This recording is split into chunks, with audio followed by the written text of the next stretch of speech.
Hello students, how are you? I hope you all are safe in your home. From class 2nd English reader, in previous video, we had practiced to read chapter number 6, My Home is Best. Today again, we will read this part of chapter number 6. After that, we will continue this lesson ahead. Okay? Once upon a time, a bar frog lived in a well. एक समय की बात है कि एक बार frog कुएं में रहता था. He was a small frog. वह बहुत छोटा फ्रॉग था. He had some friends there. और उसके वहाँ कुछ फ्रेंड्स भी थे. He used to jump from one corner to another. और वो वहाँ उस कुएं में एक कॉर्नर से दूसरी कॉर्नर में जंप करता रहता था. He also swim in the well water. और वो उस कुएं के पानी में तैरता भी था. Bar frog had not seen the world outside the well. ये जो बार फ्रॉग था उसने उस कुएं से बाहर की दुनिया नहीं देखी थी. His world was small. और उसकी जो दुनिया थी वो छोटी थी. The sea was not very far from the well. Sea means समुद्र. समुद्र उस कुएं से बहुत ज्यादा दूरी पर नहीं था. One day a big frog of the sea. एक दिन एक बड़ा फ्रॉग समुद्र का come there वहां आया. It sat on the parapet of the well. और वो उस कुएं के बरामदे में बैठ गया. बार frog was afraid to see the big frog. और बार फ्रॉग जो था वो उस बड़े मेंढक को देखकर डर गया. He said to the big frog. और उसने बड़े फ्रॉग से कहा, Who are you? तुम कौन हो? From where did you come? और तुम कहाँ से आए हो? Now we will continue this lesson ahead. Okay? The big frog replied. बड़े फ्रॉग ने उत्तर दिया, I have come from the sea. मैं समुद्र से आया हूँ. बार frog asked, What is a sea? बार फ्रॉग ने कहा कि सी क्या होता है. The big frog answered. बड़े फ्रॉग ने उत्तर दिया, The sea is a very big place full of water. समुद्र एक बहुत बड़ी पानी से भरी हुई जगह है.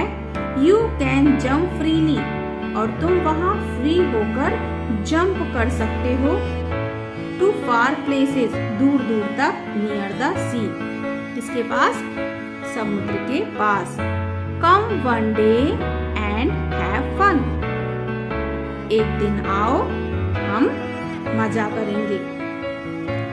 Next day, a washerman's wife come to the well to fetch water. Next day, अगले दिन a washerman's wife, एक धोबी की पत्नी come to the well, वहाँ कुएं में आई to fetch water, पानी को भरने के लिए. When she lowered the pitcher into the well. और जब उसने पिचर मीन्स घड़ा है ना, पानी भरने का जो बर्तन होता है वो उसके पिचर कहते हैं. ठीक है, तो जो उसने अपने पानी को भरने के लिए जब उसने अपने पिचर को उस कुएं में उतारा, बार frog jumped into her pitcher. और जो बार फ्रॉग था उसने उस पिचर पर जंप कर दिया. ठीक है. Throw it reach the washerman's house. और इस तरह जो बार फ्रॉग था वो वॉशरमैन के घर पहुंच गया. ठीक है. There it jumped into a bundle of dirty clothes. फिर क्या किया उसने? उस पिक्चर से निकलकर उसने डर्टी क्लॉथ का बंडल वहां रखा हुआ था उसमें जंप कर दिया. Next morning the washerman took the bundle of dirty clothes to the sea. और नेक्स्ट मॉर्निंग, अगली सुबह क्या किया, उस वॉशरमैन ने उस डर्टी क्लॉथ्स का जो बंडल था उसे उठाया टू द सी, कहाँ जाने के लिए, कहाँ ले जाने के लिए, समुद्र ले जाने के लिए. There he untied his bundle for washing. और वहां जब वॉशरमैन ने अपने डर्टी क्लॉथ्स के बंडल को धोने के लिए खोला, द फ्रॉग होप्ड आउट, और वो उस फ्रॉग ने, बार फ्रॉग ने बाहर जंप कर दिया. ठीक है, उस बंडल से बाहर निकल गया. बार फ्रॉग सा a vast area of water. Vast means large, बहुत बड़ा एरिया है ना. बार फ्रॉग ने वहां क्या देखा, पानी से भरा हुआ एक विशाल क्षेत्र देखा ना, बहुत बड़ा एरिया देखा. He jumped freely here and there, और वो वहां फ्री होकर जंप, यहाँ वहां जंप करने लगा. He was much happy and exist. He was much happy, वो वहां जाकर बहुत ही खुश था. He played with the big frog, और वहां वो बड़े फ्रॉग के साथ खेला करता था. So students, that's it for today.